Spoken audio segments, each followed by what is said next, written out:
Hello there, back again with yet another video. I'm gonna do that again. That's kind of cool. That is pretty cool. With yet another day of Bible reading. I'm gonna be gone for 3 days for vacation, so I might not be able to post videos during then. But trust me, I'll still be reading, or hopefully I will. Let's hope I can remember. Anyway, I think I'll still be reading. I hope I will. That's what I have to, I already said that. Anyway. Put on some music, as always. Or as recently I started doing this. Start from the beginning. I don't know if that's loud enough.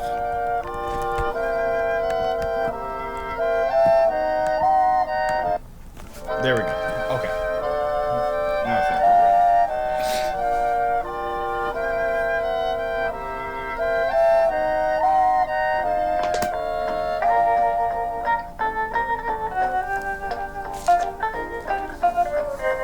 I think it's 18 that I'm doing now.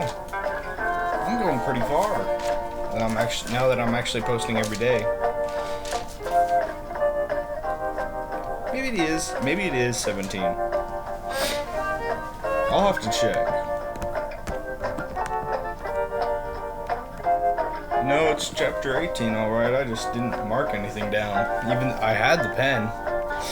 Oh, that's the one that I didn't really understand too well. Yeah, sometimes I don't understand the Bible too well. I don't have a bunch of context to it. Haven't read it for my entire life, unfortunately. Anyway.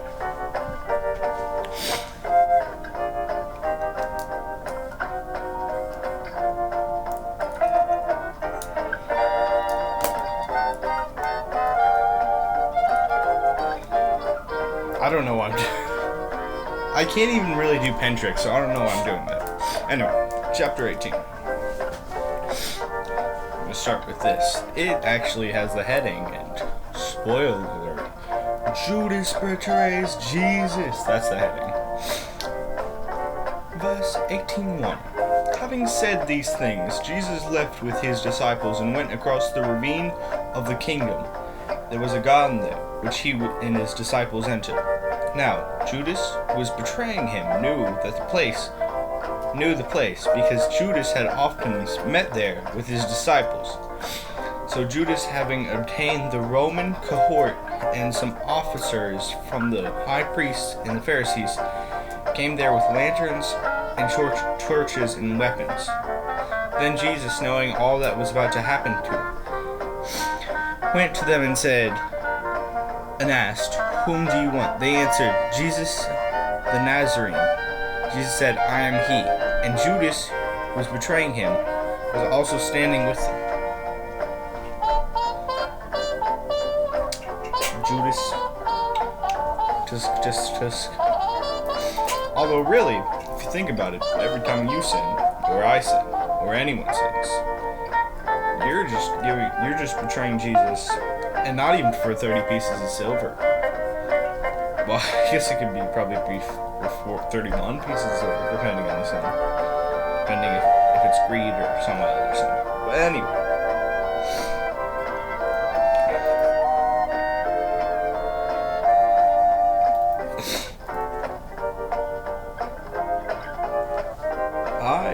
I need to find where I was. When Jesus said, "I am he," they drew back and fell to the ground. Again he asked them, "Whom do you want?" And they said, "Jesus the Nazarene." Jesus answered, "I told you that I am he. So if you want me, let these men go on their way." This was to fulfill and verify the words he had spoken, "Of those whom you have given me, I have not lost even one." Because Jesus will leave the 99 at one. Leave the 99 just for the one. I don't remember where I read that in the Bible, but it's a story in the Bible that Jesus will go from the 99. He is our shepherd, and he will leave 99 sheep just for one that is lost. And if you ask me, that's bad at math. But he's pretty cool, so I'm cool with it.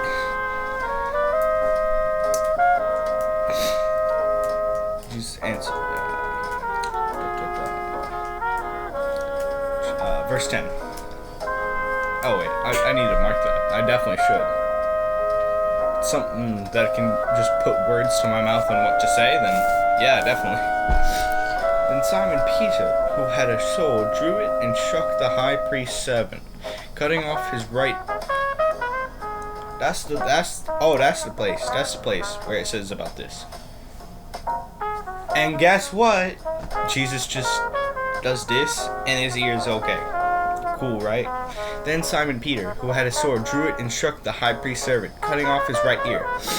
Their servant's name was Malchus. I wonder why he just drew a sword. So Jesus said to Peter, "Put the sword back in its sheath. Shall I not drink the cup which my Father has given me?"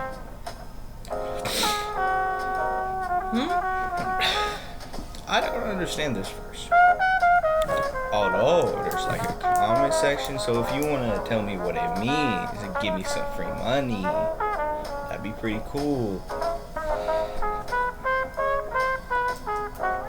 Verse 12. So the cohort and their commander and the officers of the Jews arrested Jesus and bound him, and led him to Annas first, for he was the father-in-law of Saphias, who was the high priest that year. It was am I saying this wrong? Caiaphas? Caiaphas sounds right. It was Caiaphas who had advised the Jews that it was expedient for one man to die on behalf of the people. Simon Peter and another disciple were following Jesus. Now that disciple was known to the high priest, so he went with Jesus into the courtyard of the residence of the high priest. But Peter was standing. That wasn't funny. That really wasn't. But Peter was standing outside the door, so the other disciple, John, who was known to the high priest, went out and spoke to the doorkeeper and brought Peter inside. Then the servant girl who kept the door said to Peter, You are not one of this man's disciples, are you?" He said, "I am not." Now the servants and the officers had made a fire of coals, because it was cold, and they were standing and warming themselves, and Peter was with them, standing and warming himself. Then the high priest questioned Jesus about his disciples and about his teaching. Jesus answered them, "I have spoken only to the world. I always taught in a synagogue in the temple area, where all the Jews habitually congregate, and I said nothing in secret." I need to blow my nose. I'll pause this and come back to this just a second later. Hi, I'm back again. I had to restart the music because I was gone for so long. I did a bit more than just blowing my nose. Just a teeny bit more. Anyway, now I have no idea where I was. I should have checked this out before I unpaused it.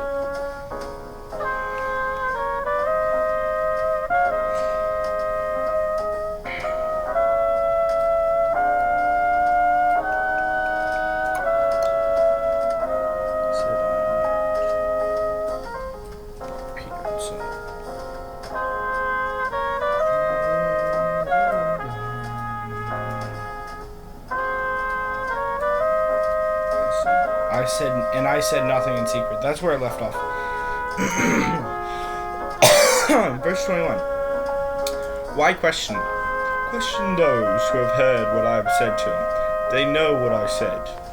But when he said this, one of the officers who was standing nearby struck Jesus in the face Wow.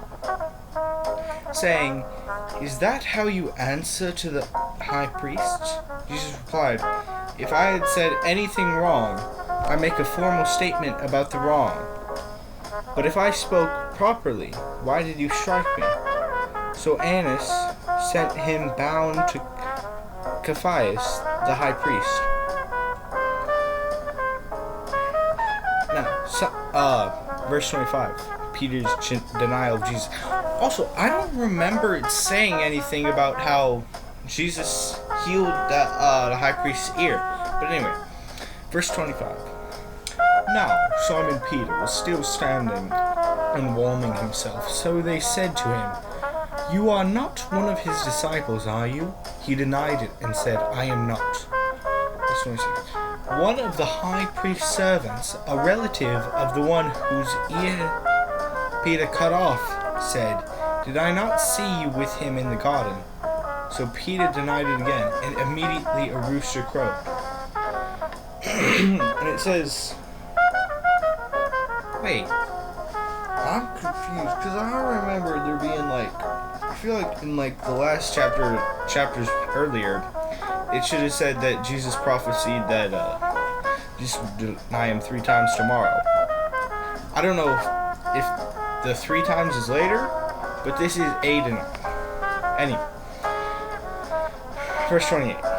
Then the Jews led Jesus from Caiaphas to the praetorium, governor's palace. Now it was early, and the Jews did not enter the praetorium, so that they would not be ceremonial unclean, but might be able to eat and participate in the feast of unleavened bread, which began after the Passover, or supper. So the Prelate came up to them and asked, "What accusation do you bring against this man?" They answered, "If he were not a criminal, we would not have handed him over to you for judgment." Then Pontius Pilate. Why did it suddenly get so bright? On the video, I wasn't even watching the video. The video makes it so bright. It's not even that bright in here. I even have a cover on, but it just looks like an unending white glow.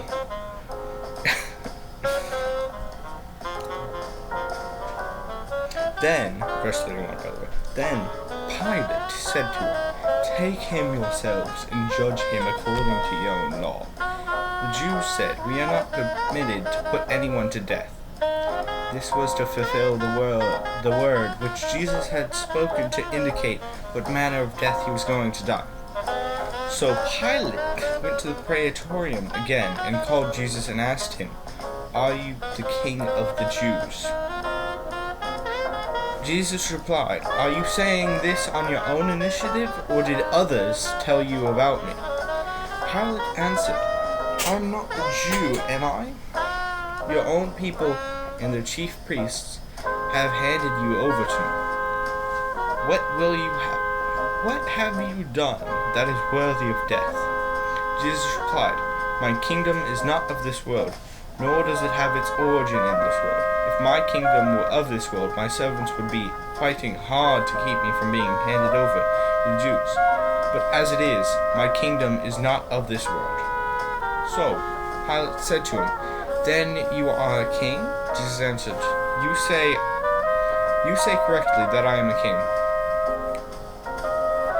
This is why I was born, and for this I have come into the world to testify the truth. Everyone who is of the truth, who is a friend of the truth, and belongs to the truth, hears and listens carefully to my voice. Verse 37. I need to mark more verses down. It might be nice to just know verses offhand. John 18:37.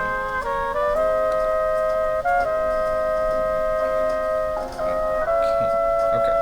I'm trying to remember that. Just 'cause. 38. Pilate said to him scornfully, "What is the truth?" And when he had said this, he went out to the Jews again and told them, "I find no guilt in him, no crime, no cause for an accusation. But you have a custom that I release someone for you at the Passover. So shall I release for you the king of the Jews? Then they shouted back again, not this man, but Barabbas. Now Barabbas was a robber. That's unfortunate. I'm gonna end the music, because it just perfectly stopped. Perfectly. But Barabbas was a robber.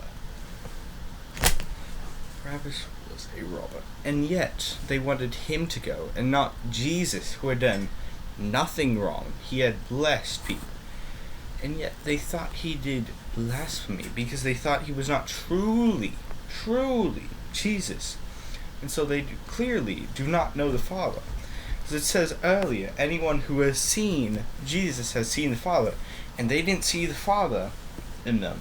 So it must mean that they are not followers of Jesus. I don't know why I stood up at that particular time. Have a God blessed day.